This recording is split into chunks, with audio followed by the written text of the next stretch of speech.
একটা পরিণতির উক্তি আছে, যেটা ভেবে আমরা অনেকেই সৎ কাজ করে থাকি। পারলে ভালো করি, না পারলে কারো ক্ষতি করি না। কিন্তু কিছু দুঃসাহসী মানুষ আছে যারা এই কথায় কোনো ভ্যালুই করে না। তারা ভাবে ক্ষমতাই সব।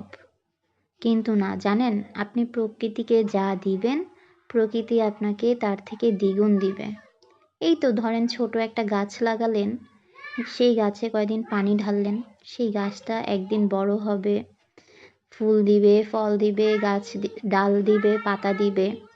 অথচ আপনি তেমন কোনো পরিচর্যাই করেন নাই, হয়তো কিছুটা করেছেন। এরকমই আপনি যেটা দিবেন তার দ্বিগুণ পাবেন। এটা জানেন, এটা একদম সত্যি কথা। কিন্তু যারা বেশি চালাক মানুষ, তারা ভাবে যে আমার ক্ষমতাই সব, আমি এটা দিয়েই সব করে ফেলতে পারবো। ও কি আর আমার সাথে পারবে? কিছুই করতে পারবে না। কিন্তু না, ওই যে উপরে একজন আল্লাহ আছেন, তার সৃষ্টির সাথে আপনি কেমন আচরণ করছেন, কি করছেন, সব তিনি দ্বিগুণভাবে ফিরিয়ে দেবে, হয়তো অন্য কারো সাথে, অন্য কাউকে দিয়ে, বা তাকে দিয়েই আপনাকে ফিরিয়ে দিবে, আপনি যেটা ভাবতেও পারবেন না।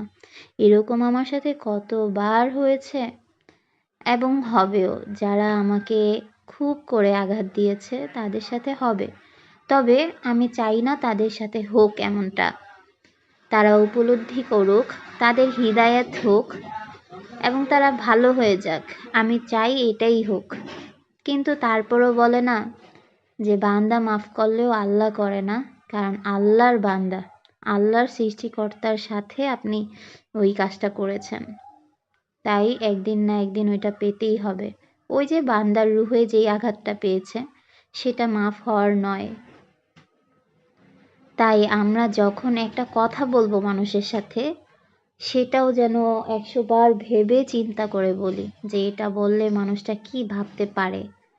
কিন্তু না, আমরা সেখানে আল্লাহর বিধান ধরে, আল্লাহকে সাক্ষী রেখে মানুষের সাথে মিথ্যা কথা বলি, তাকে চরমভাবে ঠকিয়ে দিই। তাই আমি চাই আমার মতে, কারণ আমি তো একদিন হলেও তাকে ভালো জেনেছি, নিজের মতো করে জেনেছি, তাই না? তাই আমি চাই তাদের সাথে আমার মতো করে কিছুই না হোক। আমি চাই আল্লাহ তাদেরকে হিদায়াত দিক, পূর্ণাঙ্গ বুঝ দিক এবং তাদের ভালো করুক। তারা যেন অন্তত বুঝতে পারে যে এটা করা আমার মোটেও ঠিক হয়নি এবং এটা আমার শুধরানো উচিত। এইখানে আমি কিভাবে করলে আমি ভালো থাকবো, আমার দ্বারা সে হাসবে, খুশি হবে, সেটাই করা উচিত, তাই না? আমি বিশেষ করে চাই, যারা আমাকে মন থেকে আঘাত দিয়েছে, তাদের আল্লাহ সঠিক বুঝ দিক। আজকের দিনেও দাঁড়িয়ে আমার এই একটাই দোয়া আল্লাহর কাছে, আল্লাহ তুমি তাদেরকে সঠিক বুঝ দাও, এবং যারা আমার ক্ষতি করতে চাচ্ছে তুমি তাদেরকেও খুব ভালো রাখো, তাদেরকেও বুঝ দাও।